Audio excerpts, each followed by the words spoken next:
So, this Piers Morgan immigration debate with Tucker Carlson caused some uproar, mainly due to Piers Morgan's comments in it. Carlson said some wacky stuff too, but people expect that from him at this point. The interview is quite strange for numerous reasons.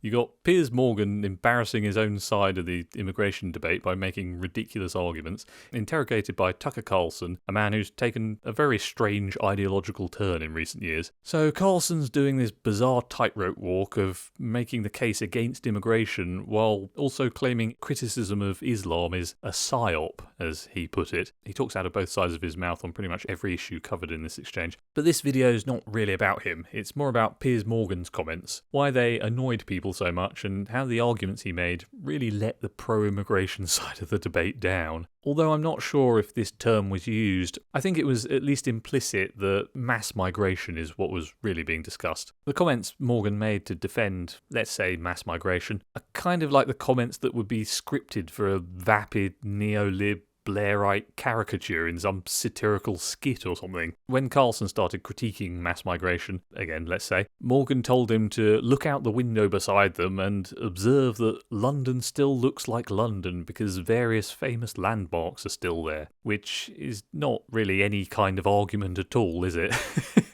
An aerial view of a city doesn't give you much information about what's going on amongst the people of that city. It's just a totally foolish remark for Morgan to make. But here's the other thing he said. When challenged by Carlson to name an aspect of British culture improved by immigration, Morgan said, the food. And I don't think he came up with anything else.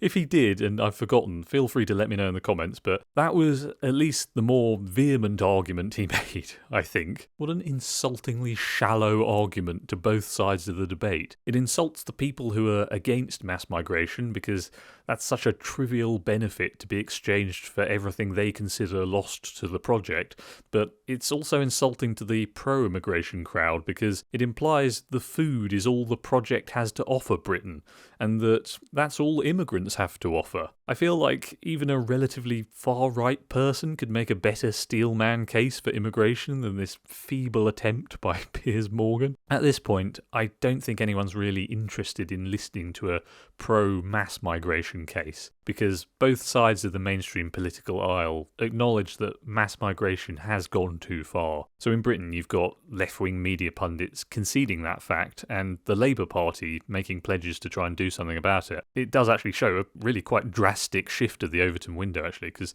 that would have been inconceivable several years back. But if you're making a pro-immigration case on a slightly smaller scale, which moderate people would probably still back, out of every benefit you mention, the food should come pretty far down the list, somewhere towards the bottom. It shouldn't be the central pillar of your case for why you should effectively dissolve our borders. Here's a pro-immigration case Morgan could have made. Not even a particularly strong one, but it's more than what he offered. A small amount of immigration is a good thing. It's interesting and enjoyable to mix with people from different cultures, learn about where they're from, and learn new perspectives from them. There are potentially downstream effects of that which improve society more broadly. For example, we'll have a better understanding of the different peoples of the world that we're trading with and cooperating with in this global society. While there are incompatible cultures that can't realistically cohere, there are some that may strengthen each other.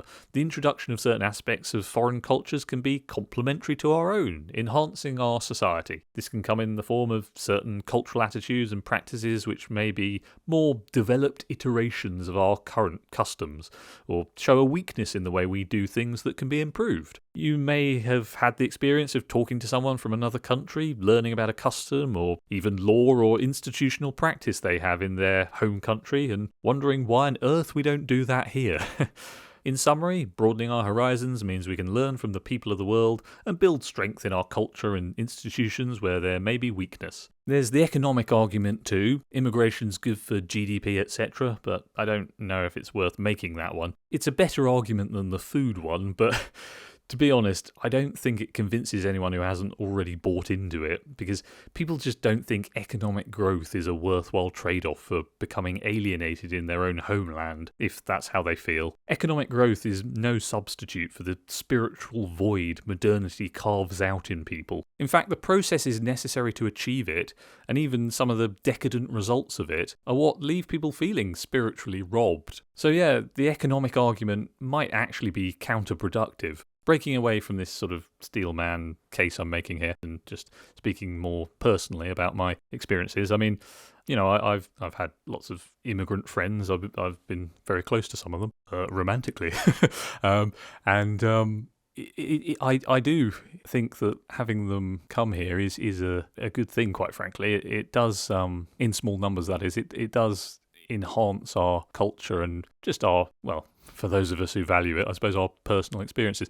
And, you know, certain people like myself do enjoy learning about other cultures and being given the perspectives of people from different countries and how their experiences living in those countries differs and aligns with their new experiences moving to this one. So I'm welcoming of those people, and I like having them here. But, you know, in sensible numbers, of course. You wouldn't want to just import the entire world into any country. That would obviously destroy it. It's like no country can withstand that, you know. At least not a first world liberal democracy. That perhaps it wouldn't matter so much in some kind of like failed state where you really need people to build the place up. But even then, I think the natives would be resentful because, you know, it's still their home and they have their own customs and ways of doing things, and outsiders won't know what they are and might not value them. So, you know. But anyway, no, so I do value immigration in small numbers. I do think it's a good thing. It's just that anytime you have too much of a good thing, it becomes toxic. It becomes harmful, doesn't it? That's, you know, pretty much a general rule that you can apply to almost anything, if not anything, you know? And we've clearly reached that point in society now where we have had an excess of immigration into this country. That's why people are so resentful of it. It's you know, we're feeling the effects of it now, and it's very uncomfortable. Anyway, the argument I made in favour of immigration, that's all stuff Piers Morgan could have used to make his case, but it seems like his priorities regarding this issue are seriously misaligned. I think his takes on most things are quite reasonable, even though he can present them in an obnoxious way. But every now and then, he just has a total spaz out like this, and then doubles down on the stupid stuff he's said. I think bad arguments like those he made actually not only further entrench opponents in their positions, but they can potentially push people on the fence over to the opposing side. Because if someone's undecided on an issue and they hear a pitifully weak argument in favour of it, they'll think that if that weak argument is all there is to support this thing, it's clearly not worth supporting. If the food is the best thing you can come up with for why people should value immigration, you're not going to recruit many people to your side. But what do you think? Are you one of those people annoyed by Piers Morgan's arguments here, or do you think he made a convincing case? Let me know in the comments, leave a like if you'd care to, and subscribe for more videos like this on political and cultural topics. Bye.